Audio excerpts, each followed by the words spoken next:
윤석열 정부가 첫 국회회의가 열렸죠. 오늘 막을 열었는데요. 정기국회 첫날부터 민주당 이재명 대표를 둘러싸고 여야가 크게 충돌하고 있습니다.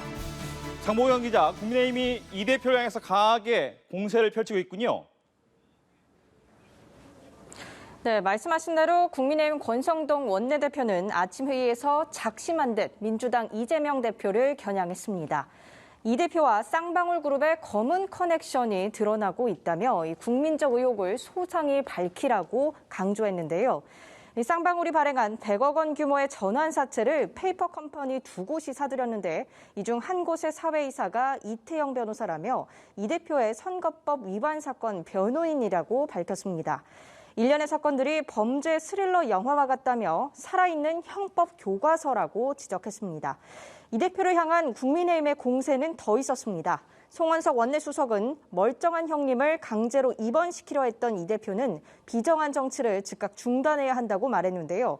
박정아 수석대변인은 김혜경 씨의 법인카드 유용 의혹과 관련해선 제보 속에 증거가 있었다며 진실을 밝히기 위해 사건이 검찰로 송치됐다고 밝혔습니다. 홍준표 대구시장은 대장동 사건은 어떻게 진행되고 있느냐며 잡범들만 기소돼 재판 중인 것을 보노라면 대한민국 검찰이 이렇게 무능한 조직인지 뒤늦게 알았다고 SNS에 적었습니다. 네, 더불어민주당은 검찰이 이 대표에게 소환 통보를 했다고 극렬하게 반발하고 있죠. 네, 더불어민주당 박성준 대변인은 이른바 백현동 의혹과 관련해 검찰이 고발당한 이 대표에 대해 터무니없는 이유로 묻지마 소환 통보했다고 공개했습니다. 이 박 대변인은 윤 대통령과 경쟁했던 대선 후보이자 제1야당 대표에 대한 정치 보복, 야당을 와해하려는 정치 탄압에 대해 물러설 수 없다고 말했는데요. 그러면서 민주주의를 훼손하려는 검찰 공화국의 정치 보복에 강력하게 맞서 싸울 것이라고 반발했습니다. 앞서 이 대표가 보좌진으로부터 출석 요구서가 왔다는 사실을 휴대전화로 보고받는 장면이 본회의장에서 포착되기도 했습니다.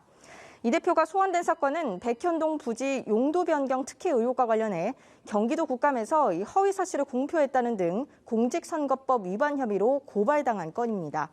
이 검찰의 출석 통보 일자는 오는 6일입니다.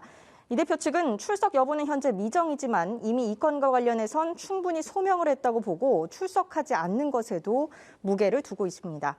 국민의힘은 방탄조끼를 내려놓고 소환에 성실히 임하라며 이 검찰에 한치의 의구심이 없도록 법과 원칙에 따라 철저히 수사하라는 논평을 냈습니다.